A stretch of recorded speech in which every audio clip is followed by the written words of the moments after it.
ترى صورتين متباينتين. ففي سفر التكوين في الأصحاح 3 والعدد 9 We are very happy to be with you this morning. قائلا سعيدنا جدا أن نكون معكم في هذا الصباح. We bring you greetings from fellow Christians in America.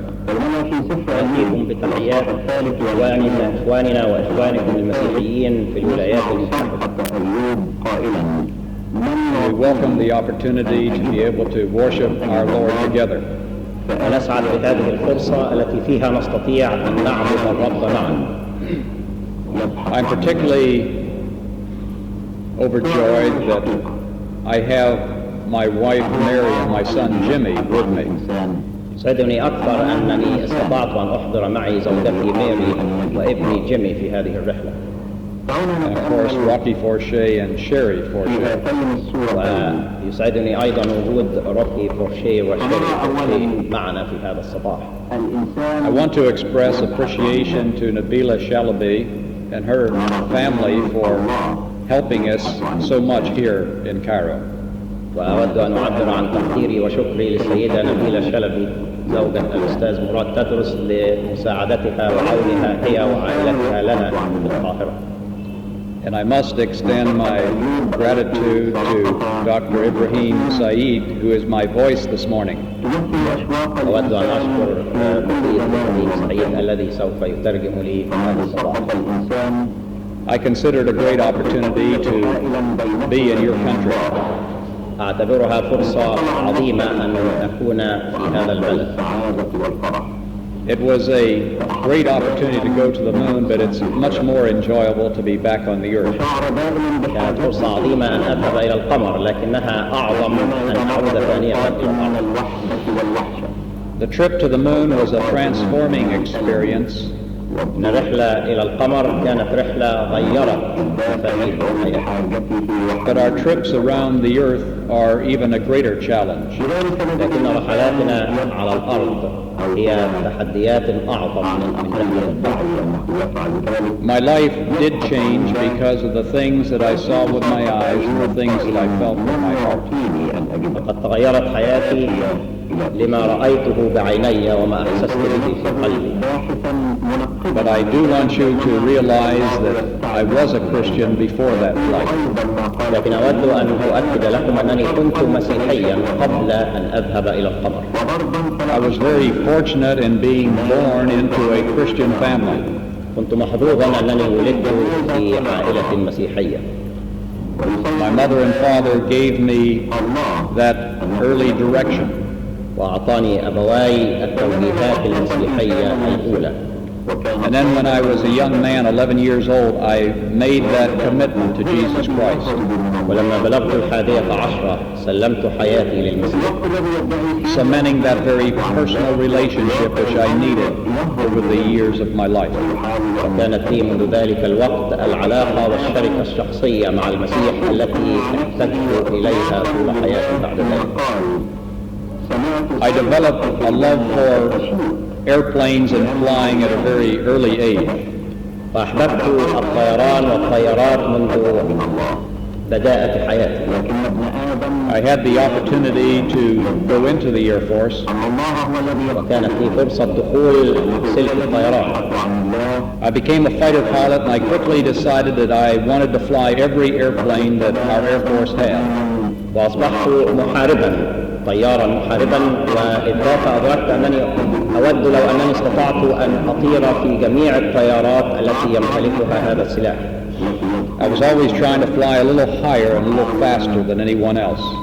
وكنت دائما أحاول أن أطير أعلى وأسرع من أي طائر آخر. But I realized if I was going to fly every airplane that really I should become a test pilot. لكني أدركت أنه لو أنني استخدمت جميع الطيارات فإنني سوف أصبح طيارا يختبر الطيارات فقط. After 10 years, I was finally successful and graduated from the test pilot school. وبعد 10 سنوات تخرجت في هذه المدرسة، مدرسة اختبار الطيارات. And then I had the greatest of all opportunities that a young test pilot could ask for. ثم أعطيت أعظم فرصة يمكن أن ينالها واحد مثلي. I was assigned as the first and only test pilot on the world's highest and fastest flying airplane. واختاروني أول شخص يجرب أسرع وأعلى طائرة في العالم. The plane which was to set the speed and altitude record for our country just a few years after that. تلك الطائرة التي بعد ذلك أثبتت أنها الأولى في السرعة وفي العلو في الولايات المتحدة. So I was a very proud young man, a very proud pilot, to the point where I thought I was the best pilot in the sky. فكنت فخورا جدا بنفسي، كنت أقول مغرورا حتى ظننت أنني أعظم من أي إنسان طار في طائرة في السماء. And here at a time in my life when my spirit was soaring up in the clouds, it was a mountaintop experience. I should have known that I was in for a letdown. وإذ ذاك كان ينبغي أن أدرك أنني بعد أن بلغت هذه الدرجة من الغرور أنني على وشك السقوط. And I did have a letdown, a very abrupt letdown. وفعلا اختبرت هذا الاختبار فجأة وبسرعة واضحة. Because early one Sunday morning I was out flying with a student in a little light airplane and we crashed. ففي صباح يوم الأحد كنت مع بعض الطلبة نطير في طائرة صغيرة وبسيطة وإذا بنا نصطدم. When the plane struck the earth, fortunately it did not catch on fire. ولما اصطدمت الطائرة بالأرض كان من حظنا أنها لم تحترق. They were able to pull our bodies out and fly us to another base that could properly treat us. وأخرجونا من داخل الطائرة وأخذونا إلى مقر آخر للطيران حيث عولجنا. Because we both were severely injured. لأننا أصبنا إصابات بالغة. The most severe injury was a concussion, 2 broken legs, and a broken jaw. فكان من بين إصاباتنا ارتجاج بالمخ وكسر بعظام الساق وكسر بعظام الفك. You can imagine the surprise as I awakened and found myself there in that hospital bed. وتستطيعون أن تتصوروا دهشتي حينما استيقظت ووجدت نفسي في سرير بالمستشفى. I wondered, how could this possibly have happened to the best pilot in the sky? وسألت نفسي كيف يمكن أن تحدث هذه الحادثة لأعظم طيار العالم. And then I just asked a much deeper question. I just asked, Lord, why? لكنني بعد ذلك سألت سؤالا أكثر عمقا. قلت يا رب لماذا؟ Because Lord, you had raised me up so very high, and here you let me fall so low. أنت يا رب قد رفعتني عاليا جدا، وها أنت ذا تنزل بي إلى أوطى درجة. As I lay there in that hospital bed, I began to pray, and I prayed harder than I ever had before. وعلى سريري هناك صليت بأكثر حرارة من أي وقت آخر. Praying for understanding and recovery. طالبا الفهم والحكمة والشفاء. And God answered those prayers. واستجاب الله لدعائي. I quickly realized that I'd been rushing through life too fast, not fully appreciating the daily blessings that were mine. فأدركت أنني كنت أدخل الحياة بسرعة غير متنبه ومقدر لبركات الله اليومية.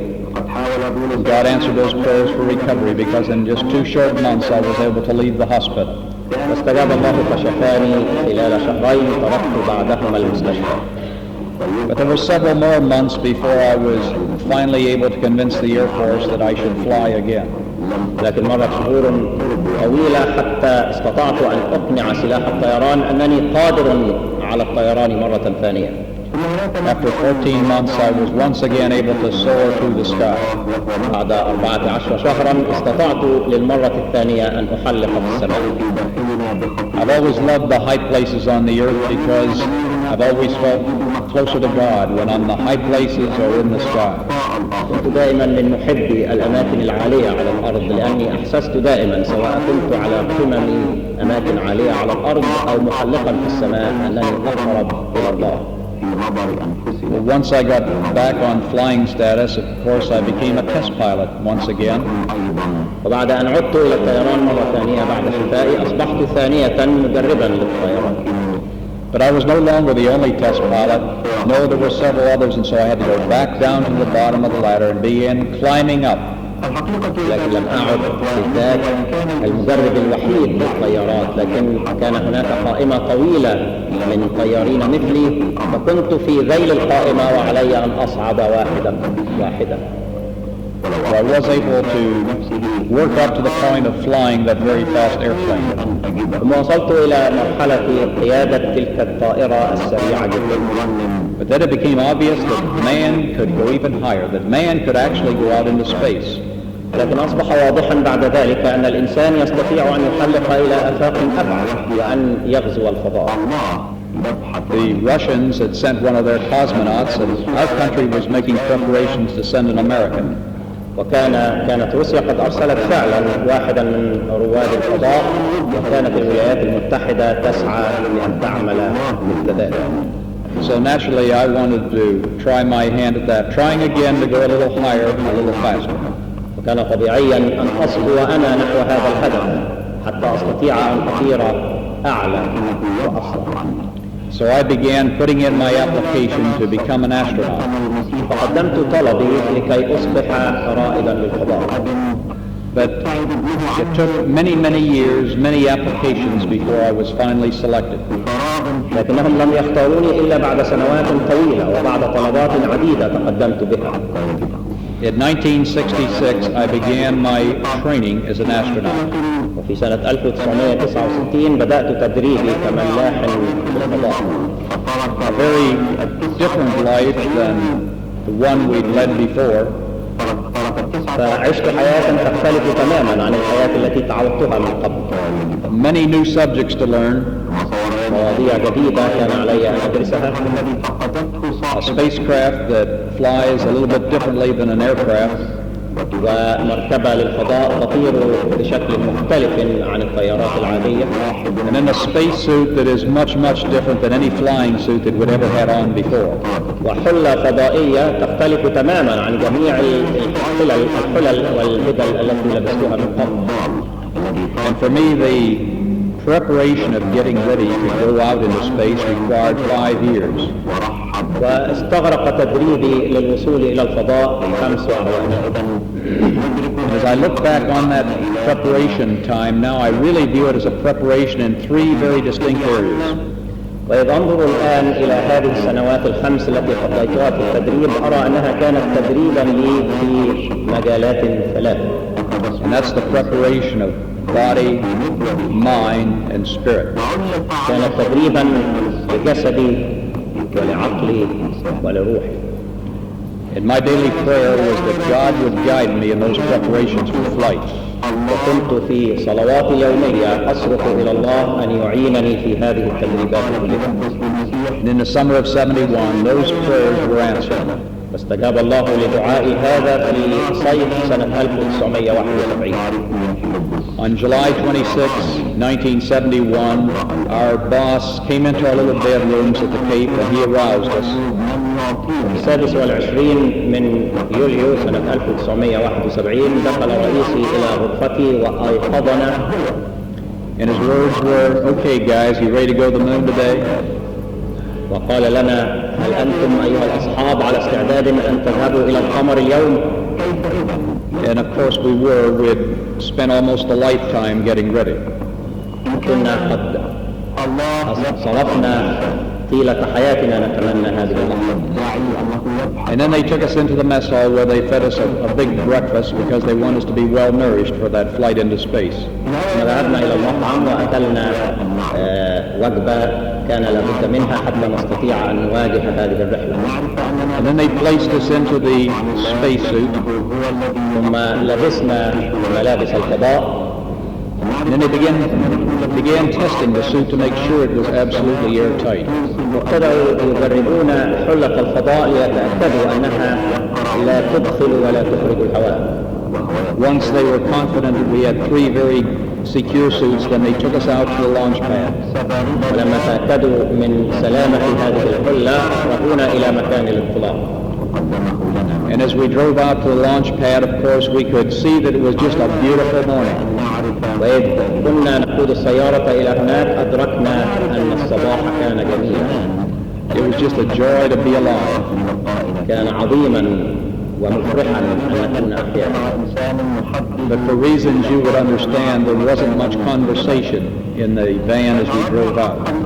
ولكن لم نكن نتجاذب أطراف الحديث مع بعضنا البعض ولعلكم تدركون لماذا. Once we got to the launch pad, of course, we got out of the van and then we had an opportunity to look up. وإذ وصلنا إلى هناك خرجنا من السيارة وأخذنا نتطلع هنا وهناك. And there was the tower, the booster, and the spacecraft way up on top. ووجدنا كل المعدات اللازمة لانطلاقنا إلى الفضاء موجودة هناك بعيدا. And it was just gleaming white in that early morning light. وكانت كلها ناصعة البياض في ذلك الصباح المشرق. Then they quickly took us over to the tower, into the elevator, then all the way to the top. أخذونا في المصعد إلى قمة ذلك البرج. Then they took us over to the spacecraft and they began placing us on the couch. ثم أدخلونا إلى مركبة الفضاء وأجلسونا على الكراسي هناك. A very delicate operation because we're so bulky and clumsy in those big spacesuits. وهي عملية دقيقة جدا لأننا داخل هذه الحلل كنا منظرنا وحجمنا كبير. So we have two men guiding our bodies as we slide into the couch. فأعاننا اثنان ليدخل كل واحد منا داخل كرسيه في هذه المركبة الفضائية. They attach the umbilicals to the suit, which brings in the oxygen that we need for life. وأوصلوا الحبل السري إلى حلتنا الذي يوصل الأكسجين إلينا. And then they attach the seat belt with the shoulder harness. They pull it down very securely because they want us absolutely anchored to that couch, the accelerations of liftoff. ثم قيدونا من بطننا ومن أكتافنا إلى هذه المقاعد لأنهم أرادوا أن نكون مثبتين تماما. Once our helpers got the three of us tied down very securely, they patted us on the shoulder and then they got out. وإذ قيدنا هناك ربط أصحابنا الذين أعانونا على أكتافنا وخرجوا من المركبة. And then they closed that big steel hatch and it went clang like a dungeon door. وأغلقوا باب المركبة وكان صوته مزعجا. We realized at that moment that this was no longer a practice or a dry run or a simulation. وأدركنا في تلك اللحظة أننا لم نكن نتدرب مرة ثانية ولكنها كانت الرحلة الحقيقية. That this was a very serious moment. They were really launching us to the moon. وقد كانت لحظة حاسمة وإننا على وشك الانطلاق إلى القمر. And when we came to that realization, it hit us down here in the pit of our stomach. وإذا أدركنا ذلك أحسسنا بإحساس غريب في داخلنا. And unfortunately, they don't just launch you right away. They make you lie there for several hours, waiting and wondering. ومن المؤسف أنهم لم يطلقونا في الحال لكنهم تركونا لبعض دقائق نفكر ونتأمل في ذلك المكان. And there's not much for us to do other than listening to the countdown and watching the instruments to make sure that everything is functioning properly in that giant rocket.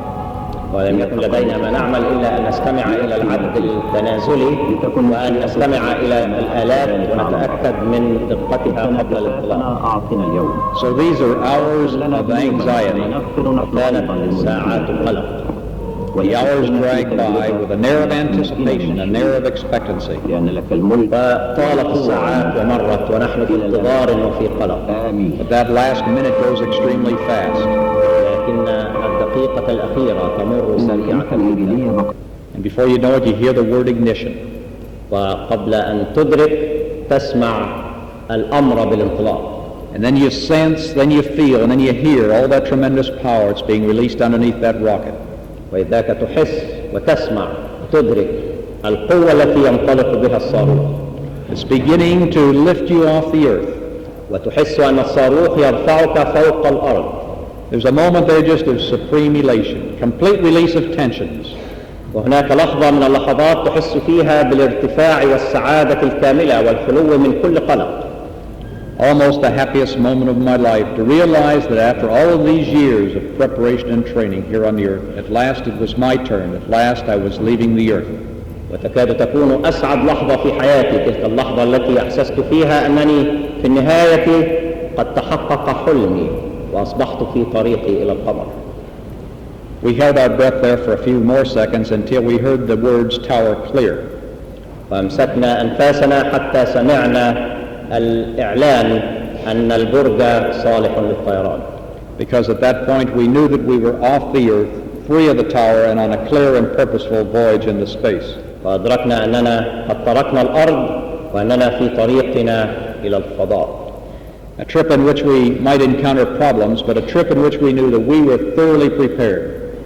هي رحلة مليئة بالمشاكل التي كان يمكن أن تحدث، لكننا كنا ندرك أنهم قد اعتنوا بنا عناية كاملة. We had equipment that we had complete confidence in. كانت لنا إمكانيات ومعدات نثق فيها تماما. We knew that we had the best brains available all over the earth to work with us to help us solve any problem. وكنا نعلم أن أعظم العقول كانت تدبر لهذه الرحلة. But most importantly, we knew that we had the prayers of men and women, boys and girls, around the earth. ولكن أعظم من هذا وذاك كنا ندرك أن معنا صلوات الإخوة في جميع بقاع العالم. And so with a send-off like that, you can't help but have just the greatest flight out of this world. وبكل هذه الاستعدادات والصلوات لا بد أن تنعم بأعظم رحلة في العالم. Well, we did have a very beautiful flight. وكانت رحلة جميلة حقا. We saw many beautiful sights. رأينا مناظر جميلة. But the most beautiful sight that we saw was the view of the earth. لكن أعظم هذه المناظر على الإطلاق هو منظر الكرة الأرضية. When we could see it as just a ball in the heavens. إذ رأيناها كرة صغيرة معلقة في الفضاء. And when we saw it, it was a fourth, fully illuminated. فإذ رأيناها كان ربعها مضاءً بالكامل. So you could clearly see the continents. وكنتم تستطيعون أن تروا القارات عليها. You could see the warm, natural colors of the earth. وألوان الأرض الزاهية الطبيعية. The tans of the deserts and the mountains. وألوان الرمال في الصحراء والجبال. The blues and greens of the great oceans of the earth. وزرقة وخضرة المياه والمحيطات. And then the whites of a few clouds that were on the earth that day. والسحاب الأبيض في ذلك اليوم. And as we looked at the earth from that vantage point, we were reminded of it reminded us of a very fragile Christmas tree ornament hanging there in the blackness of space. وإذ نظرنا إلى الكرة الأرضية في ذلك اليوم تصورناها كقطعة من كرات الزينة التي تعلق على أشجار عيد الكريسماس. And then the very moving thing was to watch the earth begin to shrink in size. أما الذي أثر فينا تماما هو أن شاهدنا الأرض تنكمش في حجمها. To see it shrink from this size down to the size of a soccer ball, to the size of a lemon, and then finally just to the size of an olive. تنكمش من هذا الحجم إلى حجم كرة قدم، إلى حجم برتقالة، ثم تصل إلى حجم الليمونة. And to look back and realize that everything that we ever loved, everything that we ever cared about was out there in that little olive. وأن تدرك أن كل اهتماماتك على الأرض وأن كل ما كنا نهتم به ونحب موجود على هذا الجزء الصغير المعلق في الفضاء. And believe me, that changes a man inside. وصدقوني هذا قد غير داخلي. Makes a man appreciate the earth and everything that we have on it. إنه يجعل الإنسان يقدر الأرض على قدرها الحقيقي. It makes a man deeply aware of the creation of God, the love of God, and then the infinite precision with which He controls outer space. ثم يجعل الإنسان يقدر عظمة الله وحكمة الله وقدرة الله الذي يتحكم في هذا كله. Our trip to the moon required 3 days. رحلتنا إلى القمر استغرقت 3 أيام. Before we knew it, we were down on the surface in a beautiful little valley. وقبل أن ندرك كنا ثانية على الأرض في واد من الوديان الجميلة.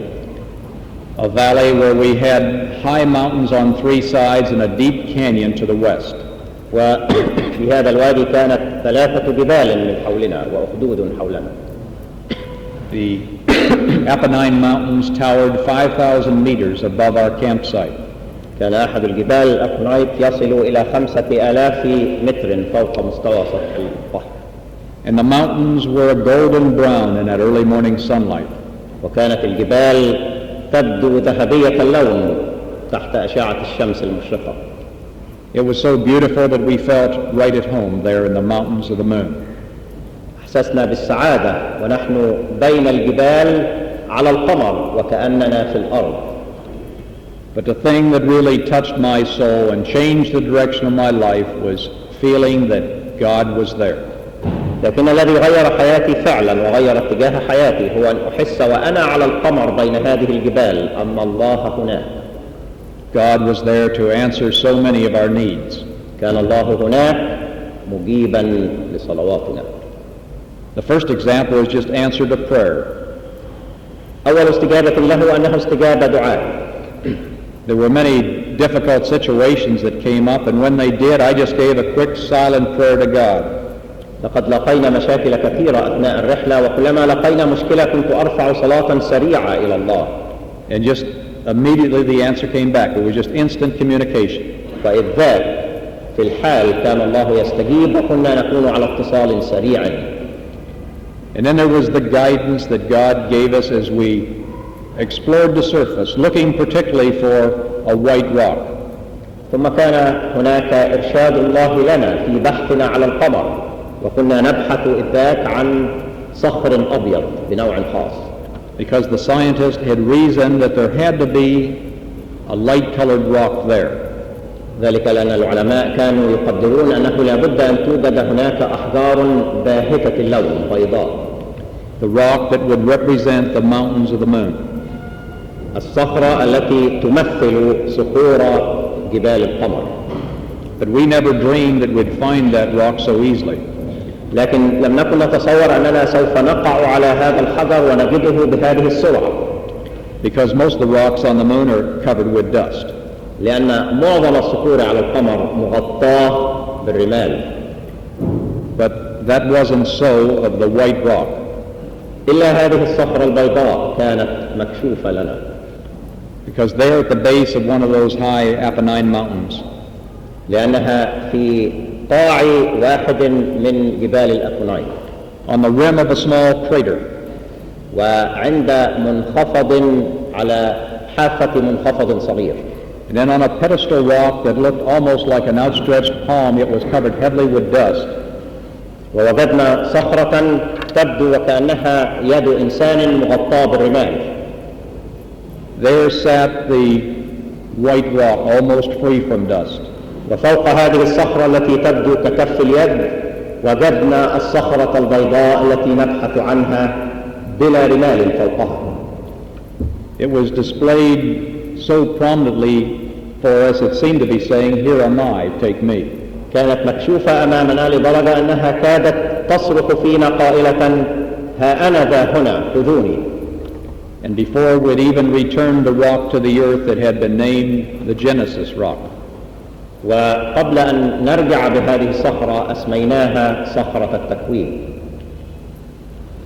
And so this rock is one of the oldest rocks that's been found in the universe. هذه إذن وهو يمسك بها من أقدم الصخور التي وجدت في هذا الكون.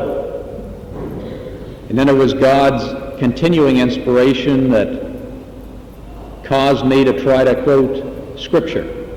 ثم كان هناك عمل الله داخلي وإعلانه الداخلي لي الذي جعلني أقتبس آية من الكتاب في الحال.